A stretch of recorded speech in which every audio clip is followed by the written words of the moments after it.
Canadian Prime Minister Mark Carney met US President Donald Trump at the White House during his first official meeting since taking office.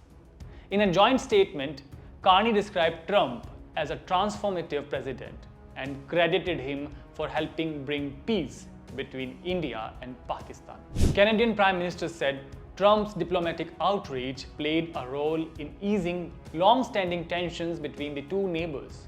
The meeting focused on global cooperation, trade, and defense ties, marking a significant step in rebuilding Canada-US relations. Notably, Carney's praise came amid ongoing discussions over trade tensions and diplomatic realignment between Canada and the States. During the press interaction, when reporters raised questions about the earlier US-Canada trade standoff, President Trump dodged them. Let's take a look as Trump carefully avoided revisiting the tense chapter in US-Canada relations, choosing instead to highlight what he called a new era of cooperation. You kindly hosted me and some of my colleagues a few months ago, and I said at the time, you are a transformative president. And since then, the transformation in the economy, unprecedented commitments of NATO partners to defense spending, peace from India, Pakistan through to Azerbaijan, Armenia, disabling Iran as a force of terror, and now, and I'm running out of time, but this is in many respects the most important. The what merger you created of Canada no, and the what United you States. created. That wasn't where I was going. On this solemn day of commemoration of the horrific attacks of October 7th, for the first time in decades, hundreds of years, thousands of years, this prospect of peace that you've made possible. Canada stands foursquare behind those efforts, and we'll do whatever we can to support Very them. nice. Yeah. Thank you very much. Well, it's a complicated agreement, more complicated maybe than any other agreement we have on trade, because we have natural conflict. We also have mutual love. We have great love for each other. I love this. I love Canada, the people of Canada, and Mark feels the same way about here. The problem we have is that they want a car company and I want a car company, meaning the U.S. wants a car company, and they want steel and we want steel. So in other countries they're very far away, and there's no problem. You can compete and you can do. We don't like to compete because we sort of hurt each other when we compete, and so we have a natural conflict. It's a natural business conflict. Nothing wrong with it.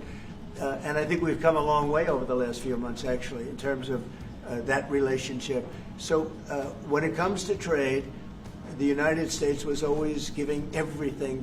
They gave everything to Canada. They would let car companies leave here and go to Canada. But that hurts the United States. And other presidents didn't see that. They weren't business oriented. They might have been good politicians in some cases, not in all cases. They were bad at both. But it's a very natural conflict, and it's something that we're working out. Canada has offered a lot of compromise this summer. Are you willing today to offer some compromise to Canada, maybe on steel and aluminum? Well, we've made compromise, and we've made some compromise even on steel. But we have the same basic authority and the same basic. This could be also a little bit of a conflict with other countries all over the world on steel, because we want to make our own steel. We don't want to bring steel in for the most part, but we will bring it in, and we do bring it in. We continue to bring it in from Canada, but there is a tariff to pay.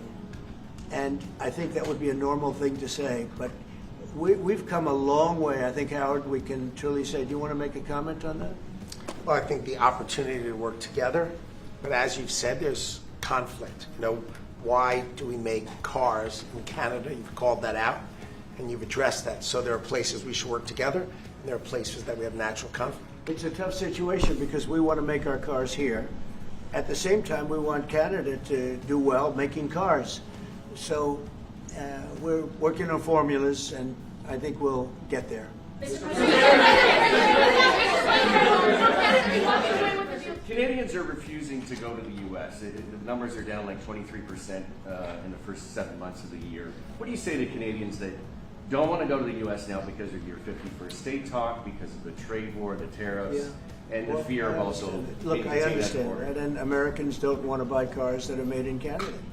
We have the same conflict. So there isn't. It's something that will get worked out.